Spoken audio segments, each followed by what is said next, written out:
anunciou, o assunto é o medo. Esse monstro que mexe com tanta gente, né? Que mexe tanto com a gente e que é tão difícil de lidar com ele. Às vezes, de um extremo, nós temos medo de tudo e paralisamos a vida. Mas às vezes também tem um outro extremo, aquele temerário que não tem consciência de nada e parece não ter medo. Mas no meio de tudo isso aí temos todos nós, cada um com seus medos, cada um com seus medos mais profundos.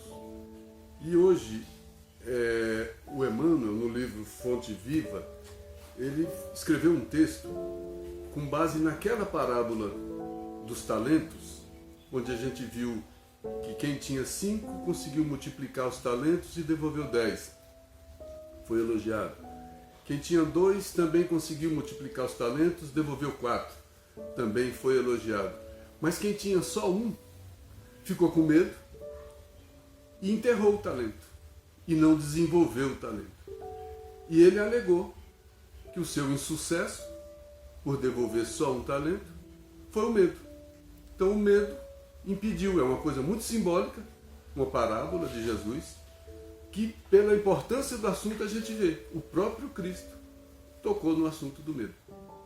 E o Emmanuel fez um texto a partir desse terceiro servo, desse que alegou o medo. O texto é só sobre ele, não é sobre a parábola dos talentos. Aí eu peguei esse texto do Emmanuel, que fala sobre esse terceiro, que enterrou o talento, e associei a esse texto alguns outros textos da doutrina espírita. Portanto, o assunto medo hoje não é um tratado sobre o medo, não é uma tese sobre o medo, não é a visão da psicologia sobre o medo, não é a visão da psiquiatria sobre o medo, não é a visão da sociologia sobre o medo, é uma visão da doutrina espírita sobre o medo. E como o medo é do espírito, ninguém melhor do que a doutrina espírita para falar do medo. Aí eu peguei alguns autores da doutrina espírita, autores que fizeram a psicografia com autores espirituais, falando também sobre o medo. Aí eu trago Joana de Ângeles, Manuel Filomeno de Miranda, André Luiz, para variar muito Emmanuel, nas psicografias do Chico, do Divaldo, e a gente vai fazer um passeio sobre a doutrina espírita, mostrando a visão do medo. E é muito interessante. Vamos lá. Primeiro, o versículo que o Emmanuel se inspira é o versículo 25 do capítulo 25 do Evangelho de Mateus. Está só assim, ó. E tendo medo, escondi na terra o meu talento. Essa foi a afirmação daquele servo que enterrou o talento. Aí Emmanuel começa dizendo que da mesma forma quanto aconteceu com esse servidor invigilante, então ele chama esse servo de invigilante. Vigiai e orai. Então ele não vigiou e deixou o medo tomar conta dele. Então da mesma forma como aconteceu com esse servo invigilante do Evangelho, há muitas pessoas que se acusam pobres de recursos para transitar no mundo como desejariam. Olha como ele fala, pessoas que se acusam. Então eu não fui acusado por ninguém de ter medo, eu me acuso de ter medo. Então quer dizer, quem conhece o meu medo sou eu. Eu me acuso, eu senti o medo, não foi ninguém que falou, você tem medo. Então o medo é meu, ele brota em mim, eu me acuso. Aquele servo invigilante se acusou com medo, né? E muitas pessoas se acusam com medo de determinadas situações, de como desejariam transitar no mundo. Como é que eu desejaria transitar no mundo? Ah, com dinheiro? Com poder? Com muita saúde? Com muito isso, com muito aquilo, com muito... É como eu desejaria. Mas como é que eu transito no mundo? Na forma justa.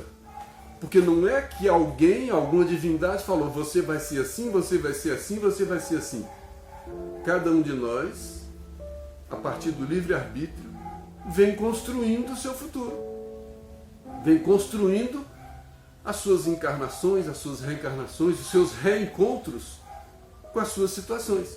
Então o medo E toda a situação reencarnatória é meu. Eu reencontro na reencarnação com aquilo que me diz respeito. Por isso que cada um é diferente. O que diz respeito a cada um, diz respeito à maneira como cada um exerceu o seu livre-arbítrio. Por isso a inveja é uma coisa tão sem sentido. Eu não posso invejar alguém que tem tudo que diz respeito a ele. Desde que ele começou a exercer o livre-arbítrio, ele vem fazendo ou isso, ou aquilo, e esse isso ou aquilo vem trazendo para ele as consequências disso ou daquilo que ele fez. Isso nos faz diferentes, embora sejamos iguais em princípio. Mas isso dá a cada um tempo diferente, um estágio diferente, uma vibração diferente, uma situação diferente no mundo. Mas como eu tenho esse medo, que já já a gente vai falar um pouco da origem dele, eu tenho esse medo, eu queria que eu tivesse muito dinheiro, muito poder para eu viver. Mas como eu não tenho, eu acho que eu não posso viver. Aí eu me acuso. Como me acuso? Eu digo para mim mesmo, e digo para todos, que eu não faço porque eu tenho medo. Ou às vezes nem falo do medo, mas tenho medo na origem. E acabo vivendo de ociosidade, de covardia, e não entro na vida como eu deveria entrar. E não faço na vida aquilo que eu deveria fazer. Aí Emmanuel diz, e recolhem-se à ociosidade, alegando sempre medo da ação. Medo de errar. Aí ele fala uma série de coisas. Ó. Medo de trabalhar, medo de servir, medo de fazer amigos, medo de desapontar, medo de sofrer, medo da incompreensão, medo da alegria, medo da dor. Medo, medo, medo, medo. Olha a frase que ele fala que faz a gente pensar. Na vida, esses espíritos que alegam isso, na vida agarram-se ao medo da morte. Na morte, agarram-se ao medo da vida. Dá para a gente passar um dia refletindo sobre isso. Mas simplificando isso aqui, o que ele quis dizer? Na encarnação, tem medo da desencarnação. Desencarnado, tem medo de encarnar. Quando eu estou aqui, eu tenho medo de ir para o mundo espiritual. Quando eu estou no meio espiritual, eu tenho medo de vir para cá. Por quê? Porque tanto aqui quanto lá tem desafios. E o medo não é da encarnação e nem da desencarnação, o medo é do espírito. Então se o medo está em mim, onde eu estiver eu vou ter medo. Eu vou ter medo de nascer, eu vou ter medo de morrer. E quando eu estiver desencarnado, eu continuo com medo, porque o medo é meu, o medo é do espírito. É esse medo que eu preciso de vencer. É esse medo que eu preciso de lutar. Porque se eu não enfrentar esse medo, se eu jogar esse medo para baixo do tapete, esse medo permanece em mim. Emmanuel tem uma frase que fala de maneira muito bonita sobre isso. Não adianta mudar de casa, porque as feridas nos acompanham. As feridas são da alma. Então não adianta eu estar encarnado ou desencarnado, porque a ferida vai me acompanhar. Não adianta eu suicidar com medo de uma situação. Não adianta eu fugir com medo da situação. Não adianta eu viver de festa fugindo da situação. Não adianta eu viver consumindo, gastando. Não adianta eu viver mentindo. Não adianta eu viver fugindo. Porque o medo continua lá dentro. Ele está debaixo do tapete. Eu não resolvo esses problemas. E a encarnação é para isso, para a gente aproveitar o tempo e resolver essas questões que a gente tem. Questões do espírito. Eu começo com o Manuel Filomeno de Miranda, que ele fala de 3 origens do medo. Olha que grandeza que ele fala. Primeiro, ele diz que o medo é um agente de males diversos. É agente. Agente é que provoca, é o que traz, é o que transporta, é o que movimenta. Então o medo não é natural de mim. Ele é natural do espírito por algumas situações. Mas ele, como medo, é um agente que traz uma série de consequências psicossomáticas, psicológicas. O medo traz essas consequências. Ele diz, o medo é agente de males diversos. Dizimam vidas. Morro de medo. Até a expressão a gente fala. Está dizimando vidas. Dizimam vidas, deformam caracteres. Eu era assim, era para ser assim. O medo me modifica. O medo transforma características que eu tinha. Eu passo a ter características do medroso. Eu me transformo pelo medo. Ou eu me anulo pelo medo. Aí ele continua. Alucinando uns, neurotizando outros, gerando insegurança, timidez, ou levando a atos de violência irracional. O medo levando a atos de violência irracional? Quando eu li, eu falei, bom, eu vou refletir sobre isso. E me lembrei que eu assisti um filme uma vez que não tinha nada a ver com o espiritismo. O exército americano condecorando um soldado por ato de bravura. E na hora mostraram ele sendo condecorado com ato de bravura e mostraram o capacete dele. Aquela fita que veio no capacete estava comida. Quando ele estava recebendo o prêmio, ele lembrou do momento, como é que era. Ele estava com aquele negócio na boca, mordendo, de medo. O ato de bravura foi fruto do seu medo. Ele estava tão desesperado, com tanto medo, que naquele momento ele cometeu um ato que em situação normal nem cometeria. Aquilo acabou virando um ato de bravura. Mas a origem daquilo foi o medo. Olha o que o medo faz com a gente. Dizimam vidas, deformam características, alucinam, geram insegurança, geram timidez e alguns atos de bravuras, mas atos temerários, que a bravura consciente continua sendo bravura. Essa desse exemplo que eu dei foi uma bravura temerária, que só um louco faria o que ele fez. Porque era a morte certa, ele não morreu por sorte. Então não foi uma bravura consciente, foi um ato temerário, inconsequente, de quem não pensa, de quem não reflete. Ele foi na louca. Mas deixa o Manuel Filomeno falar da origem, de 3 origens principais. É claro que tem inúmeras origens, mas ele cita 3 principais. Olha o que eles dizem. Uma causa fundamental: conflitos herdados da experiência passada. Conflitos herdados da experiência passada, da encarnação anterior. Mas ele diz alguma coisa a mais. Quando os atos reprováveis e criminosos desencadearam sentimentos de culpa e arrependimento que ainda não foram consubstanciados em ações. O que é isso? Alguns atos criminosos da encarnação passada que eu tomei consciência deles e ao tomar consciência me deu culpa, me senti culpa, senti arrependimento, mas ainda não reparei.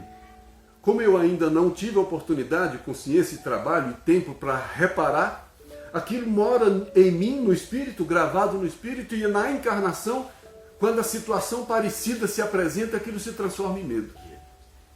Aquilo vira um medo. Aí eu não sei de onde eu tenho esse medo. É lá de trás. Esse é o primeiro. Encarnação anterior, onde eu reconheci culpa e ainda não tive tempo de reparar. Um segundo fundamento, causa: sofrimentos vigorosos que foram vivenciados no além-túmulo. Quem já leu a obra de André Luiz sabe a dificuldade que alguns passam nos primeiros momentos da reencarnação. Deve ser de medos terríveis, porque todos os céus e os infernos que estão dentro dele, ele se reencontra, ele cria. São infernos pavorosos, imagens pavorosas, que são alimentadas por outros companheiros que sabem manipular energias, que formam essas imagens, intuem essas imagens na gente, e por criações mentais nossas, pelas nossas culpas, por aquilo que a gente já ouviu, por aquilo que a gente entende, pela cultura, pelo inferno que colocaram em nós. Imagina, desencarnar e ter contato com esse mundo, para gente totalmente desconhecido e pavoroso. Quanto medo deve dar, já nos momentos finais da morte e na desencarnação. Mas tem um terceiro. Ele fala o desequilíbrio da educação na infância atual. Meu Deus, isso traz uma responsabilidade para os pais tremenda. Quando eu li isso, eu falei, nossa, meus filhos já são adultos. Eu podia ter lido isso muito tempo antes. Quanta coisa a gente alimenta medo nos filhos. Não vai não que te pega, que o bicho te pega, que o soldado te pega, não vai para a rua não, que não sei o quê. A gente vai metendo medo, medo, medo. Estamos construindo fracos, que não sabem lutar, que têm medo de tudo. Espiritismo não, porque quem vai lá fica louco, porque lá mexe com o demônio, porque lá... Olha aquilo que vai sendo criado em nós. Por que a gente tem tanta dificuldade depois em ter contato com uma doutrina tão linda, tão libertadora? Porque a gente traz esse medo de quantas coisas ouvimos da nossa criação. Não vai não, não vai não, não vai não. É demônio, é isso, é aquilo, fica louco, fica não sei o quê. Eles mexem com isso, eles mexem com aquilo. Eles mexem com Jesus. Eles mexem com libertação. Eles mexem com razão.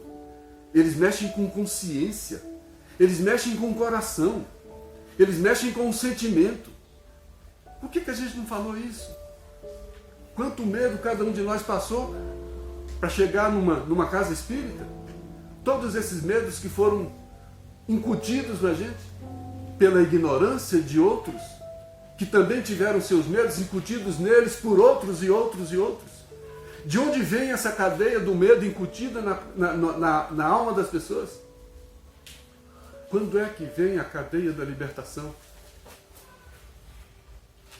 A cadeia do medo permanece e nós hoje, com os nossos filhos, nós alimentamos essa cadeia do medo. Nós temos a nossa culpa por essa cadeia do medo.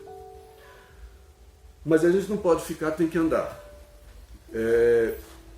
Ainda Divaldo Franco, essa primeira foi Manuel Filomeno de Miranda com psicografia do Divaldo. Ainda Divaldo, só que dessa vez Vitor Hugo. Olha só, o medo é verdugo impiedoso do que lhes cai nas mãos. Então, para esse medo ser verdugo e ser impiedoso, eu preciso cair nas mãos do medo. Então quem cai sou eu. Ninguém me joga nas mãos do medo, necessariamente. Eu posso ser estimulado por essa criação que a gente está falando, mas eu caio porque eu me entrego. Eu não luto. Aí eu caio nas mãos desse medo. Aí ele se torna um verdugo e impiedoso, porque o medo não tem piedade. Produz, olha que aqui é ciência, produz vibrações especiais, a vibração do medroso, produz vibrações especiais que geram sintonia com outras faixas da mesma dimensão de onda. Quais as mesmas dimensões de onda do medo? É frequência. Não precisa ser necessariamente medo também. Pode ser um monte de coisas negativas, contrárias à lei de Deus, que dá essa mesma dimensão de onda. Então o medo me cria sintonia com companheiros que eu não preciso. Por isso que o medo me imobiliza, por isso que o medo me amedronta, por isso que o medo me deixa sem ação. Então ele gera vibrações, porque eu vibro nessa frequência de onda, que me sintoniza com essas frequências equivalentes, produzindo o intercâmbio infeliz de forças deprimentes. Meu medo é potencializado. Então o meu medo passa a não ser só o meu medo. Eu passo a compartilhar com medos de outros e outros e outros e outros. E esse medo vai tomando uma dimensão que ele fica maior do que eu. Porque eu não racionalizo. E eu entro em sintonia com outras frequências de ondas equivalentes ao medo e que eu fico comprometido. E eu não tenho forças mais para lutar com essas ondas, com essas frequências. E ele completa. A semelhança do ódio está equiparando a frequência do medo com a frequência do ódio. Não sou eu, Vitor Hugo, Divaldo. A semelhança do ódio aniquila os que o cultivam, desorganizando de dentro para fora. Então o medo me desequilibra de dentro para fora. Então não é você chegar para mim e falar, deixa de ser medroso. Você tem medo de barata? Joga uma barata em mim para passar meu medo. Você tem medo de rato? Me põe perto de um rato para perder o medo. Não é isso. É muito mais profundo. É de dentro para fora, é da alma, é do espírito. Quem tem acesso lá dentro?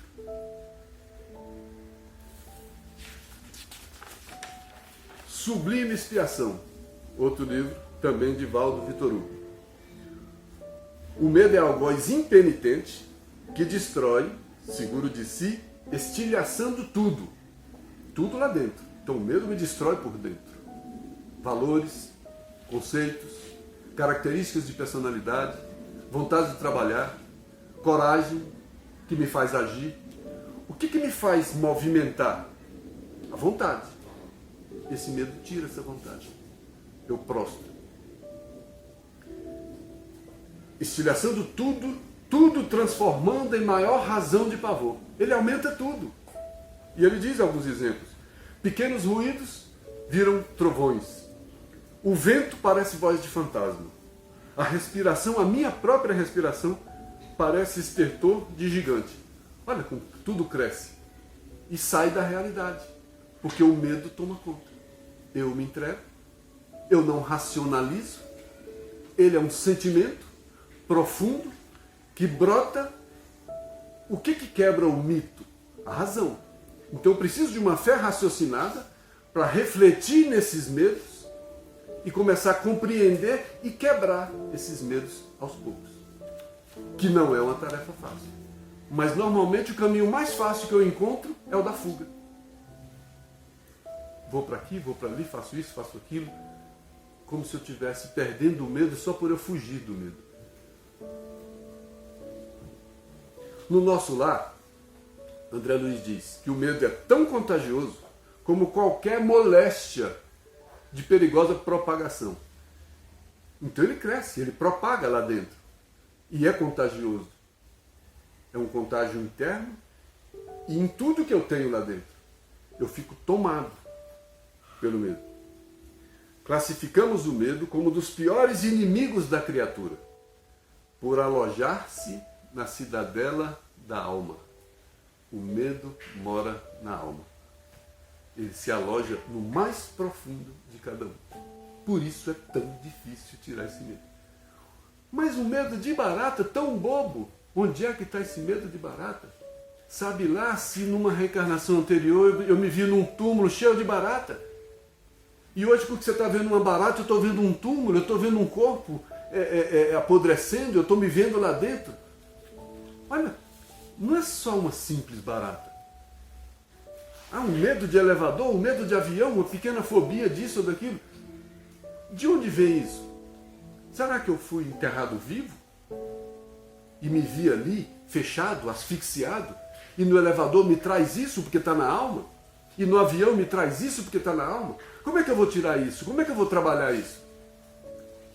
Será que a ciência psicológica, psiquiátrica e etc. não tem que saber da alma do ponto de vista do elemento espiritual também para ajudar a gente a se curar? Ou vai ser só com base no elemento material, tentando comprovar o elemento espiritual pela via material? E não vão conseguir. Porque o elemento espiritual se compreende pelo elemento espiritual.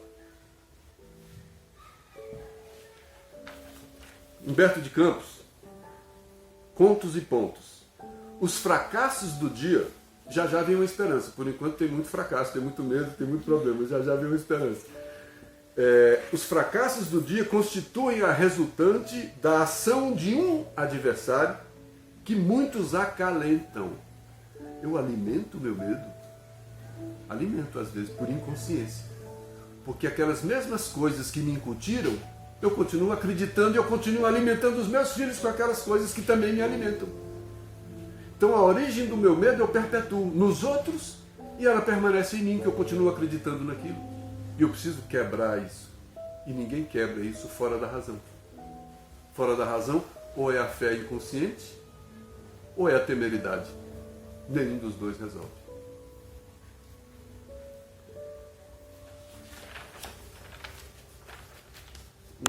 Emmanuel, é preciso reconhecer que no sentimento reside o controle da vida. O controle da vida está no sentimento. Será que é coincidência o Evangelho de Jesus ser de amor? Porque o amor toca o coração, toca o sentimento. Porque Jesus não tinha ingenuidade de mudar as pessoas por uma lei, por uma ordem, por uma imposição. Por que ele não impunha, ele convencia? Porque se não convencer não adianta. Eu vou te obedecer, quando eu estiver longe de você eu faço a mesma coisa. Porque eu não acredito diferente. Eu não me transformo, eu não me modifico. Ter medo da punição é um princípio, é um começo de alguma coisa. Mas não me educa necessariamente. O que me educa é a consciência. Por isso não teria outra maneira do mundo se transformar fora da educação. Por isso o Cristo era o mestre e ele só aceitou ser o mestre. Porque o mestre educa, o mestre transforma, o mestre modifica. E modifica de dentro para fora. porque modifica lá no controle da vida, que é o sentimento. E é tão o controle da vida que é do meu sentimento que parte tudo em mim. É do sentimento meu que parte o que eu penso, o que eu falo, o que eu faço. O que eu faço é compatível com o que eu sinto, normalmente. A não ser os hipócritas, mas aí é uma coisa invertida, está pior lá dentro. Ainda é mais complicado ainda, porque não tem nem a sinceridade.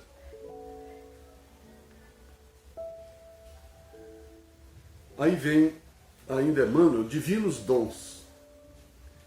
Porque Deus não nos deu o espírito de temor, mas de fortaleza, de amor e de moderação. Isso foi Paulo numa carta a Timóteo. Então, o temor, o medo, não é uma dádiva de Deus. É uma aquisição minha. Porque o que Deus me deu não foi o espírito de temor, foi o de fortaleza, de amor e de moderação. E o Emmanuel vai e fala o que é cada um deles. Ó. Todos somos dotados de recursos para desenvolver ao infinito os divinos dons da fortaleza. Fortaleza não é uma graça. Eu não vou pedir Deus fortaleza e Ele vai derramar fortaleza sobre mim. É uma construção, é como a fé. É um dom construído. Construído com a razão, que vai desmanchando as mentiras que me escravizam. Conhecereis a verdade vos libertará. É essa verdade, é esse conhecimento, é essa ciência e consciência que vai começar a me libertar desses medos sem sentido. Isso vai me dar força. É a força moral. Porque a força não é física. O homem confundiu sempre a força física com a força moral. Essa força é moral. E a força moral, às vezes, apanhando, eu adquiro a força moral. E a força física eu tenho que bater. E às vezes eu diminuo a minha fortaleza. Porque às vezes quem tem muito poder, muito dinheiro, bate muito, manda bater muito, judia muito, maltrata muito com o poder que tem. Os outros. Mas continua aquele frágil, fraco por dentro, que não aguenta uma unha encravada. Porque é fraco por dentro. Aí a gente vê às vezes pessoas que não tem nada, que não tem, sabe? Outro dia a gente viu aqui no estudo um andarilho sem medo. Se me tirar meu plano de saúde, eu vou morrer de medo. Porque o plano de saúde me dá uma segurança. Minha casa me dá segurança, meu salário me dá segurança. Meu trabalho me dá segurança. Me tira essas coisas para ver se eu sou corajoso. Me tira o salário. Me tira a minha profissão, que me dá prestígio. Me tira o poder. Me tira meu carro. Me tira essas coisas da casca, para ver se o miolo tem poder. O poder que o miolo tem é o poder, é a coragem falsa que a casca me proporciona. Mas na hora da morte, por exemplo, que eu estiver sozinho, se eu não tiver essa fortaleza, eu não vou ter coragem nem para morrer. Desespero na hora da morte. Desespero na vida.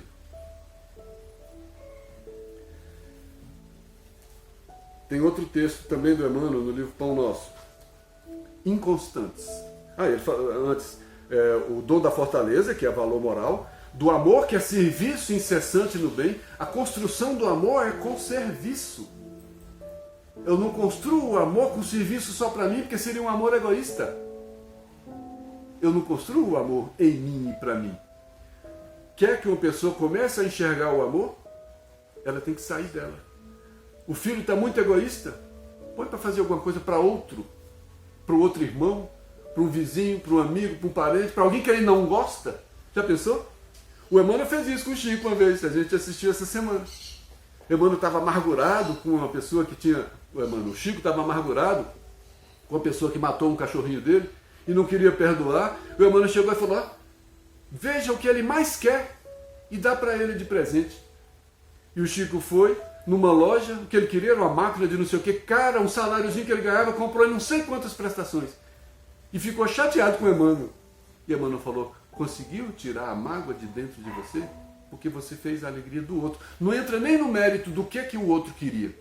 Foi você, num ato de sair de você e sacrificar você em função do outro. O que os nossos filhos querem? o sacrifício do mundo em função deles. Todo mundo tem que se sacrificar em função deles. Essa é a educação que a gente dá para eles. De vez em quando é bom, olha, você vai se sacrificar em função do outro. Como é? Vamos ver, tem várias maneiras. É um exercício da construção do amor maior. Porque o outro menor é o amor a nós mesmos. Esse a gente já nasce naturalmente bom nele. O inconstante, né? Não te deixes conduzir pela inquietude doentia. O medo gera essa inquietude doentia que vai me conduzir. Então não sou eu que vou conduzir a minha vida, é o medo que vai me conduzir. Olha como inverte a coisa. O que o Cristo mostrou? Domínio espiritual, domínio sobre si. Ninguém conduzia Jesus. Ele não teve medo de Pilatos, ele não teve medo de Caifás, ele não teve medo da cruz, ele não teve medo de nada. Olha a exemplificação que ele deu. E não foi temerário. Ele não era um inconsequente, ele sabia onde estava, ele sabia o que estava acontecendo. A exemplificação de controle espiritual. Era ele que comandava. Isso ele mostrou. E a gente não se comanda, porque a gente é comandado. A gente e eu incluído. Estou falando das dificuldades que eu tenho, e nós temos essa dificuldade. Qualquer coisa nos domina. Um medo bobo nos domina. Há pouco eu estava com medo de alguma coisa e eu tinha que fazer algum exercício para ver se diminuía aquele medo. Eu não pensei e não achei nada. A única coisa que eu falava para mim mesmo, você é espírito, imortal. Para eu parar de aquela coisa que era uma coisa transitória, temporária, que ia desmanchar daqui uns dias, me atrapalhar tanto, me amedrontar tanto, me atrapalhar tanto. Eu precisava de estar contando para mim mesmo a todo momento que eu sou imortal, que a coisa vai morrer, por pior que ela seja. Tudo passa. Maria falava, Chico falava, tudo passa, tudo passa. Só não passa o que é imortal, porque não morre. Então, e das 3 coisas que o Cristo recomendou falando a palavra não: não vos inquieteis, não julgueis e não vos inquieteis. As outras ele sempre dava conselho. Então, se só em 3 ele falou não faça isso, olha só, não vos inquieteis, até os lírios do campo, os pássaros, né? Inquietar é ser contrário à lei de Deus. Eu não preciso matar ninguém para ser contrário à lei de Deus. Inquietar é falta de fé, de confiança, de segurança, de controle. Mas isso é para os maiores, né? A gente ainda se inquieta por tanta coisa, até o calor nos inquieta. Agora Joana de Ângeles, não podia deixar de entrar. O homem integral. É no cerne do ser. Onde é o cerne do ser? O que é o cerne do ser? Pensamento, espírito, princípio inteligente.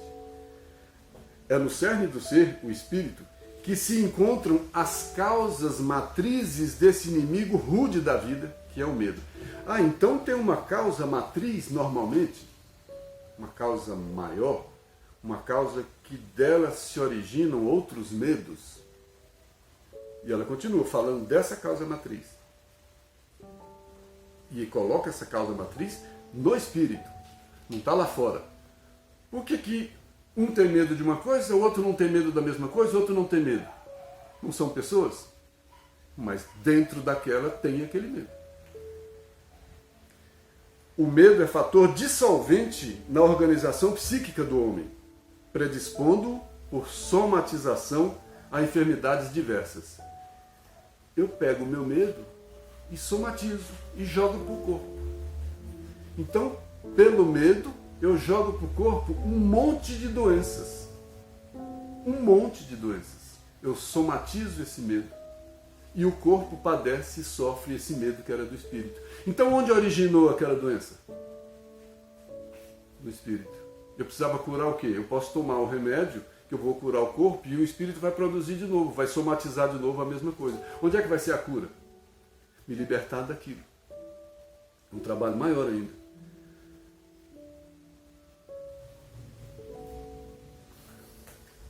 Ainda Joana de Ângeles.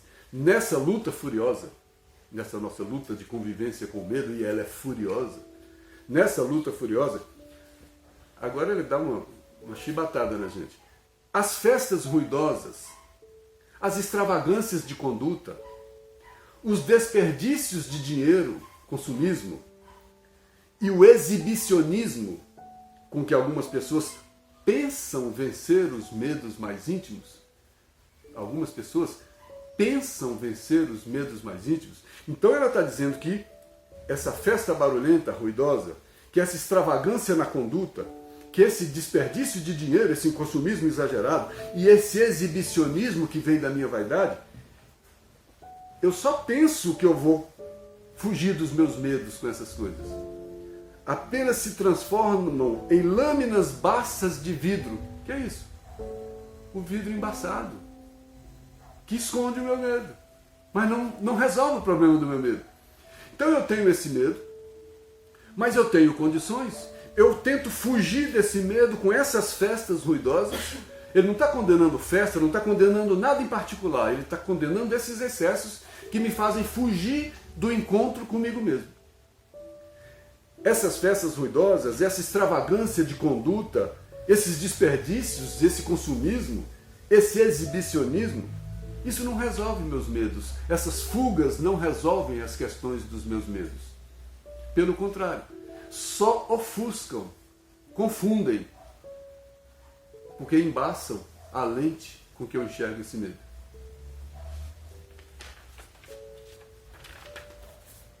Essas atitudes são atitudes patológicas decorrentes da fragilidade emocional para enfrentar os desafios internos e externos.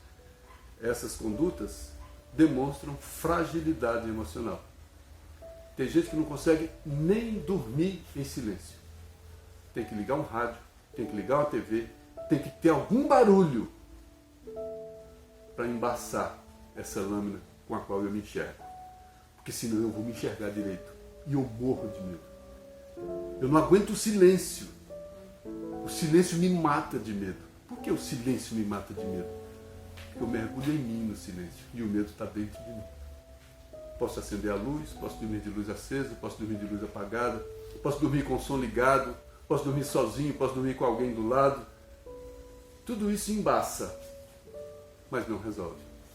Em algum momento da vida, do espírito, eu vou ter que olhar isso de frente. Eu vou ter que resolver isso. Eu encarnado, eu tenho condições, eu posso até pagar alguém para dormir do meu lado todo dia, se eu não tiver ninguém.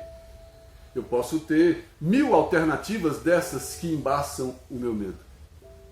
Mas o medo é do espírito, eu vou desencarnar e eu vou ter lá de novo o mesmo medo.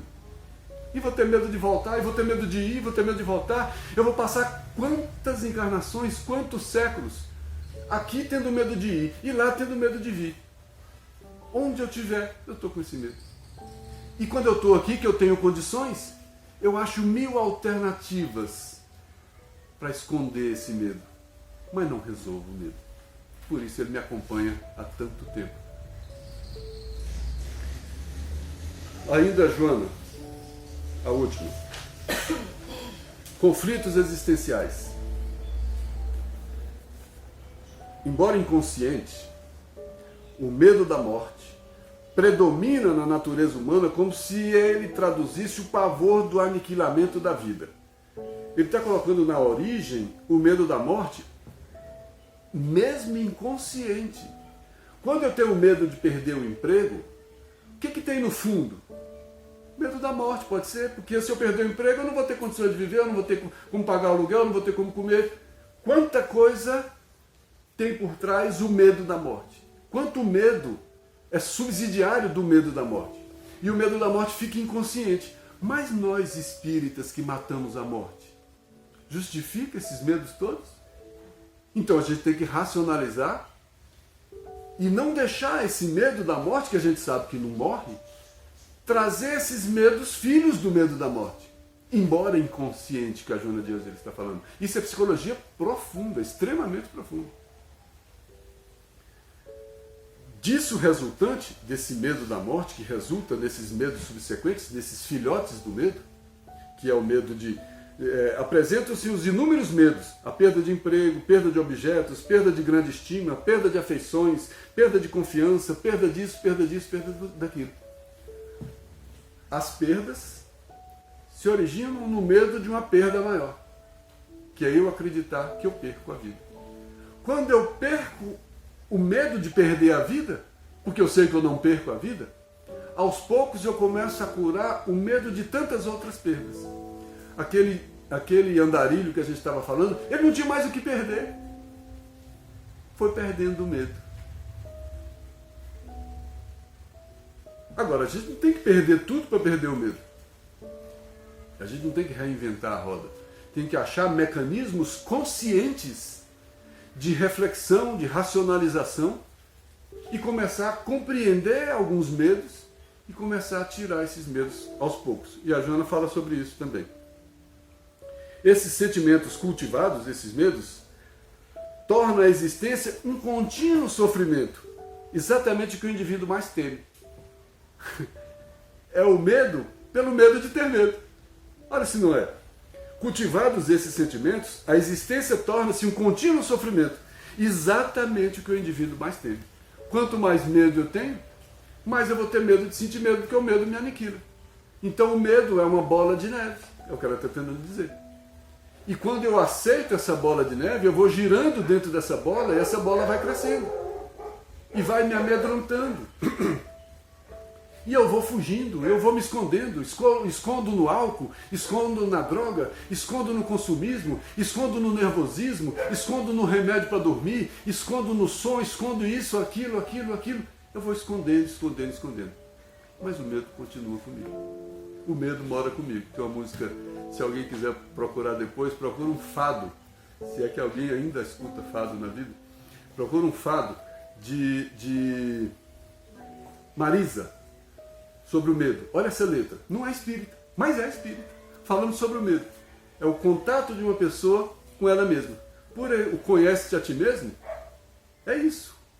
Eu tenho medo, eu tenho todos esses sentimentos em relação a mim mesmo. A atitude de amor, que é o serviço ao semelhante, sair de si, sair do egoísmo, é o grande eliminador de qualquer expressão de receio e inquietação, porque oferece resistência moral. Eita! Essa questão de combater o medo com a resistência moral não é para qualquer um. Por isso é que todos nós temos medo. Porque não é fácil ter resistência moral. Força moral não é a força física, não é a força do dinheiro, não é a força do poder, não é a força outra que não seja do interior. Porque a força moral foi o que o Cristo apresentou. É o que o Chico, com toda simplicidade, com toda humildade, fazia as pessoas entenderem. Que homenzinho forte. De onde forte, com toda humildade? Olha só. Como é que essa mansidão, essa humildade, essa coisa toda tem tanta força? De onde é essa força? É força moral, que a gente não tem. E como a gente não tem a força moral e tem o orgulho e o egoísmo e quer ser forte, o que a gente faz? Tudo que a gente tem a mais, a gente usa para inibir os outros, para mostrar a nossa força. Já que a gente não tem a força moral e a gente quer ser forte. Força moral não é para qualquer um. É para quem busca. E o Espiritismo é uma doutrina que liberta, fazendo com que as pessoas busquem e procurem a força moral, que é a verdadeira libertação.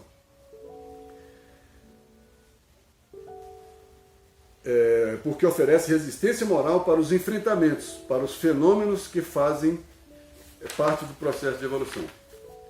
O medo, ainda Joana, o medo oculta-se na fantasia de tudo muito fácil, sem suores nem lágrimas, sem sofrimentos nem lutas, gerando incertezas em torno do ato de existir. Isso aqui tem que pensar. O medo resulta dessa fantasia de tudo muito fácil. Foi tudo muito fácil, é tudo muito tranquilo, o mundo não tem tribulações. Se Jesus dissesse, fiquem tranquilos, no mundo não tem tribulações. Aí o que a gente ia fazer?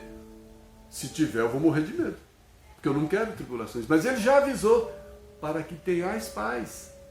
Eu já estou avisando, no mundo tereis tribulações. Então não tenha medo de dificuldade, porque ela é fato. É bem animador, né? No mundo tereis tribulações. Não se preocupem, porque ela tem, porque ela existe, porque ela faz parte. Então, se alguém me dissesse, olha, o mundo é um paraíso, não tem nenhuma dificuldade, eu ia falar, nossa, eu tenho que me precaver, porque senão vem uma dificuldade para mim. Mas tem dificuldade. Então, está tranquilo. O medo oculta essa fantasia. Primeiro que a fantasia é achar que o mundo é fácil. É uma grande fantasia. Não é isso. Então, esse medo oculta a fantasia do mundo de tudo muito fácil. E essa fantasia gera essa incerteza.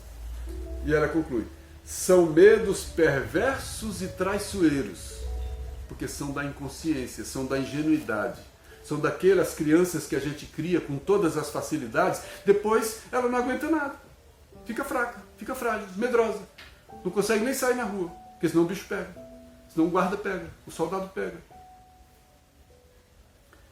São medos perversos e traiçoeiros, porque se amontoam uns sobre os outros. Traiçoeiros e perversos, porque eles crescem, eles se associam uns sobre os outros. Então é uma bola de neve. O medo é uma bola de neve, cada vez mais complexos e difíceis de serem solucionados, se a gente deixar eles irem se associando e crescendo. A gente passa a perder condição de luta, a gente enfraquece e ele fortalece. E João Batista falava, eu preciso que eu me diminua para que o Cristo cresça. Quando a gente cresce, o Cristo cresce em nós, o medo enfraquece. E finalizando, a esperança. A coragem de manter contato com os próprios medos, em vez de fugir no consumo. Ninguém é contra consumo, não é isso. Sempre é dito com relação aos excessos. A coragem de manter contato com os próprios medos é recurso terapêutico muito valioso para a sua erradicação. Contato com os próprios medos. Não fugir dos meus medos. Mas não é um terceiro ver que eu tenho medo de uma coisa e para eu não fugir, jogar a barata em cima de mim. Não é isso. Sou eu que tenho que fazer isso. E na minha medida da minha força, que eu vou me aproximando da barata aos poucos, tomando consciência, lembrando, relembrando e vou me trabalhando aos poucos. A grande terapia para todos os tipos de medo é a do amor. O amor a si, o amor ao próximo, o amor a Deus. Porque o amor dá essa força, dá essa confiança, dá essa certeza, dá essa fé, dá essa paciência, dá essa consciência. Por isso, amar a Deus sobre todas as coisas e ao próximo como a nós mesmos. Em face disso, por causa de tudo isso, a escolha é de cada um. O medo ou o amor, já que os dois não convivem no mesmo espaço emocional. Eu que vou escolher, ou medo ou amor. Na medida em que eu aprendo a amar, o medo diminui. É preciso que o Cristo cresça para que eu diminua. É preciso que eu diminua para que o Cristo cresça.